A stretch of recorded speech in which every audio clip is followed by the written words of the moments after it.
खबरों के अंदर की पूरी खबर, हर खबर की सटीक पड़ताल, आपका भरोसा हमारी जिम्मेदारी।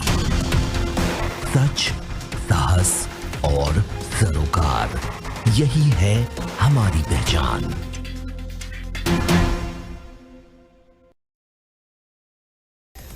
नमस्कार, बहुत बहुत स्वागत है आपका। आप देख रहे हैं प्राइम टीवी। वक्त हो चला है इंटरनेशनल बुलेटिन का, तो चलिए एक नजर डालते हैं अंतर्राष्ट्रीय खबरों की ओर। न्यूयॉर्क के रब्बी में हनुक्का उत्सव के दौरान एक घर में चाकू से किए गए हमले में 5 लोग घायल हो गए। ऑर्थोडॉक्स यहूदी पब्लिक अफेयर्स काउंसिल ने ये जानकारी दी। राज्य के गवर्नर ने इसे आतंकी हमला बताया है। एफए न्यूज के अनुसार उत्तरी न्यूयॉर्क के यहूदी बहुल इलाके के मोन्सी में हमला शनिवार रात करीब 10 बजे हुआ। ऑर्थोडॉक्स यहूदी पब्लिक अफेयर्स काउंसिल ने ट्विटर पर कहा कि हमलावर को पुलिस ने पकड़ लिया है। उसने धार्मिक उत्सव के दौरान घर में घुसकर 5 लोगों पर चाकू से हमला किया, जिसमें एक महिला पीड़िता भी शामिल है। अमेरिकी खुफिया विभाग ने रूस में न्यू ईयर पर होने वाले आतंकी हमले को रुकवाने में मदद की। रूस के गृह मंत्रालय क्रेमलिन ने इसका खुलासा किया। क्रेमलिन के मुताबिक अमेरिकी राष्ट्रपति डोनाल्ड ट्रंप ने पिछले हफ्ते रूसी राष्ट्रपति व्लादिमीर पुतिन को फोन किया और आतंकवादी हमले की साजिश की जानकारी दी। अमेरिकी खुफिया विभाग की इस जानकारी के आधार पर रूसी फेडरल एजेंसी ने साजिश रचने वाले 2 नागरिकों को गिरफ्तार किया। बताया गया है कि ट्रंप की इस मदद के लिए पुतिन ने उन्हें फोन कर शुक्रिया भी कहा। ऑस्ट्रेलिया के सिडनी में नए साल पर होने वाली आतिशबाजी को 50 से ज्यादा जंगलों में लगी आग को देखते हुए इस बार रद्द करने की मांग की जा रही है। इसके लिए एक ऑनलाइन पिटीशन के जरिए हस्ताक्षर अभियान चलाया गया है।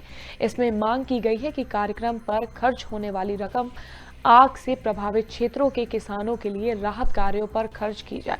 अब तक 2.5 लाख से ज्यादा लोगों ने इसके समर्थन में हस्ताक्षर किए हैं। ताइवान की राष्ट्रपति साई इंग-वेन ने अमेरिका तथा दूसरे सहयोगियों के साथ संबंधों को और मजबूती देने के आह्वान को रेखांकित करते हुए रविवार को कहा कि स्वशासन वाले इस द्वीप के लोकतंत्र को विरोधी चीन से प्रत्यक्ष खतरा है। मुख्य विपक्षी नेशनलिस्ट पार्टी के हॉन कुओ-यू और पीपल्स फर्स्ट पार्टी के वयोवृद्ध नेता जेम्स सूंग के साथ एक परिचर्चा के दौरान बोल रही थी, जिसका टीवी पर प्रसारण किया गया। ताइवान में राष्ट्रपति और विधायिका चुनाव 11 जनवरी को होने हैं। अधिकतर सर्वेक्षणों में साई को आगे बताया जा रहा है और उनके दोबारा 4 साल के कार्यकाल के लिए चुने जाने की संभावना है।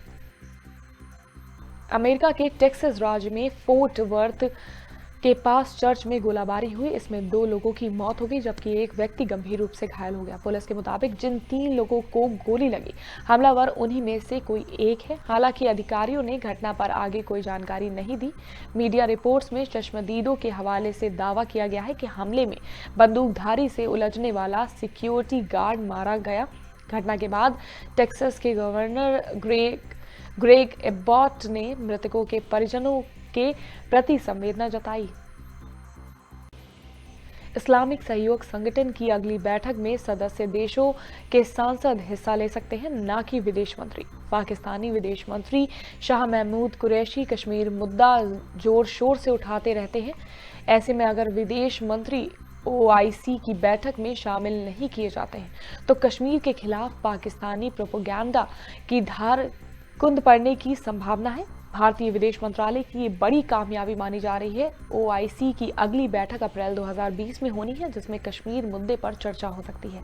इसकी तारीख तय होना बाकी है। हालांकि ये बैठक सऊदी अरब में नहीं होगी, जैसा कि पहले बताया गया था। लाहौर उच्च न्यायालय ने पाकिस्तान के पूर्व सैन्य तानाशाह परवेज मुशर्रफ के उस आवेदन को लौटा दिया है, जिसमें उन्होंने देशद्रोह के मामले में एक विशेष अदालत द्वारा सुनाई गई मौत की सजा को चुनौती दी थी। लाहौर उच्च न्यायालय के रजिस्ट्रार कार्यालय ने शीतकालीन अवकाश के चलते पूर्ण पीठ की उपलब्धता न होने का हवाला देते हुए याचिका को लौटा दिया। वकील अजहर सिद्दीकी के जरिए शुक्रवार को दायर इस याचिका में पाकिस्तान की संघीय सरकार और अन्य को प्रतिवादी बनाया गया था। 86 पन्नों की याचिका में मुशर्रफ ने खुद को सुनाई गई मौत की सजा को निरस्त कराने के लिए अदालत की पूर्ण पीठ के गठन की मांग की थी। मिस्र में हुए 2 अलग-अलग सड़क हादसों में कपड़ा कारखाने में काम करने वाले कुछ लोगों और कई एशियाई पर्यटकों समेत 28 लोगों की मौत हो गई। आधिकारिक मीडिया और अन्य सूत्रों ने बताया कि मृतकों में एक भारतीय पर्यटक का नाम भी शामिल है। एक सुरक्षा अधिकारी के मुताबिक पर्यटकों को ले जा रही 2 बसें एक ट्रक से टकरा गई। ये हादसा लाल सागर पर बने इन सोखना रिजॉर्ट की तरफ जाने वाली सड़क पर हुआ। अस्पताल के एक सूत्र ने बताया कि इसमें 2 मलेशियाई महिलाएं और एक भारतीय व्यक्ति समेत मिस्र के 3 लोगों की मौत हो गई है तथा 24 अन्य लोग घायल हो गए। सोमालिया की राजधानी में सुबह एक सुरक्षा जांच चौकी पर हुए एक ट्रक बम विस्फोट में कम से कम 76 लोग मारे गए। ये हमला हाल के वर्षों में मोगादिशु में हुए भीषणतम हमलों में से एक है। प्रत्यक्षदर्शियों ने कहा कि आज के विस्फोट को देखकर उन्हें 2017 में हुए विस्फोट की याद आ गई, जिसमें सैकड़ों लोग मारे गए थे। सरकार के प्रवक्ता इस्माइल मुख्तार ने बताया कि मृतकों की संख्या अभी और बढ़ सकती है, क्योंकि अनेक घायल अस्पतालों में अभी भी बढ़ती है।